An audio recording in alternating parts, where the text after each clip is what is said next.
ప్రియుడి వ్యామోహంలో పడిన ఓ వివాహిత భర్త కూతుర్ని వదిలి అతనితో వెళ్ళింది. అయితే కొన్ని రోజుల తర్వాత ప్రియుడు ఆమెను మోసగించడంతో తిరిగి కట్టుకున్నవాడి వద్దకి చేరింది.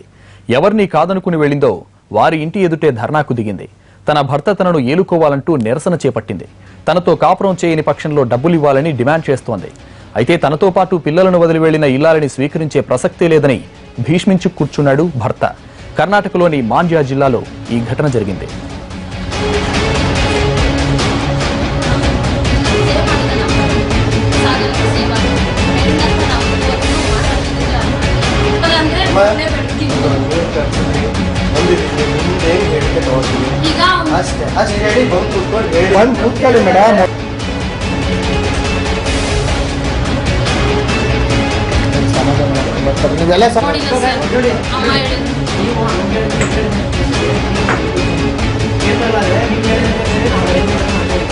ಫೋನಲ್ಲಿ ಮಾತಾಡ್ತಿದ್ವಿ ಅಷ್ಟೇ ಬಿಟ್ರೆ ಇನ್ನೇನಿಲ್ಲ. ಅವನು ಈಗ ಅವ್ನು ಕರ್ಕೊಂಡು ಹೋಗ್ತೀನಿ ಅಂದ್ರೆ ನಾನು ಅಲ್ಲ ಕರ್ಕೊಂಡು ಹೋಗ್ತೀನಿ ಅಂತ ಹೇಳ್ತಿದ್ದಾನೆ, ಆದ್ರೂ ನಾನು ಹೋಗಲ್ಲ ಸರ್. ನನ್ನ రష్మి అలియాస్ లక్ష్మి ఆమె భర్త శశీలు కూతురుతో కలిసి మాండ్యాలో నివాసం ఉంటున్నారు. రష్మికి ఎదురింట్లో ఉంటోన్న సాగర్ అనే వ్యక్తితో పరిచయం ఏర్పడింది. అది కాస్త వివాహేతర సంబంధంగా మారింది. ఈ బంధం మరింతగా బలపడడంతో రష్మి భర్తను వదిలి సాగర్తో వెళ్లిపోవాలని నిర్ణయించుకుంది. విషయం శశికి తెలియడంతో భార్యాభర్తల మధ్య తరచూ గొడవలు మొదలయ్యాయి. దీంతో శశి ఈ విషయాన్ని తన బంధువులకు తెలియజేశాడు. వారు రంగంలోకి దిగి సాగర్కు దేహశుద్ధి చేశారు. వ్యవహారం పోలీస్ స్టేషన్కు చేరింది.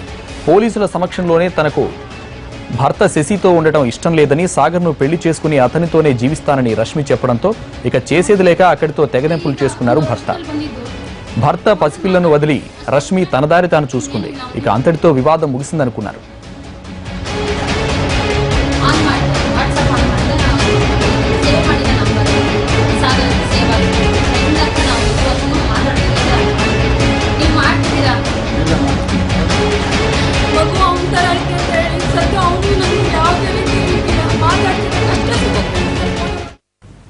కొద్ది రోజుల తర్వాత రష్మి ప్రియుడు సాగర్ ఇంట్లో జరుగుతున్న పరిణామాలతో ఆమెను వదిలేసి పారిపోయాడు.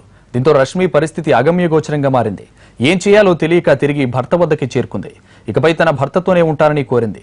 అందుకు ఒప్పుకుంటే సరే, లేకపోతే ఆస్తిలో వాటా ఇవ్వాలని భర్త ఇంటి ఎదుట ఆందోళనకు దిగింది. దీంతో దిక్కుచోచని బాధితుడు పోలీసులకు ఫిర్యాదు చేశాడు.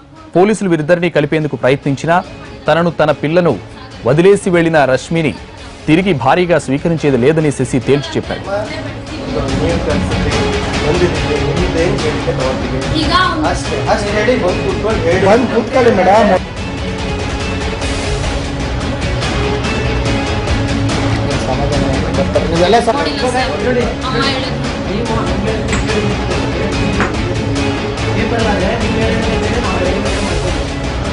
ಪೊಲೀಸ್ ಸ್ಟೇಷನ್ ನಿಲ್ಲಿಸ್ಕೊಂಡಿದ್ದಾರೆ. ಈಗ ಅವನ ಜೊತೆ ಹೋಯ್ತಿಗೆ ಇನ್ನೇನಕ್ಕೆ ತಾಗಿಲ್ಲ. 4 kg ಚಿನ್ನಾಗಿ ಇದ್ವಿ ಸರ್. ಮದುವೆ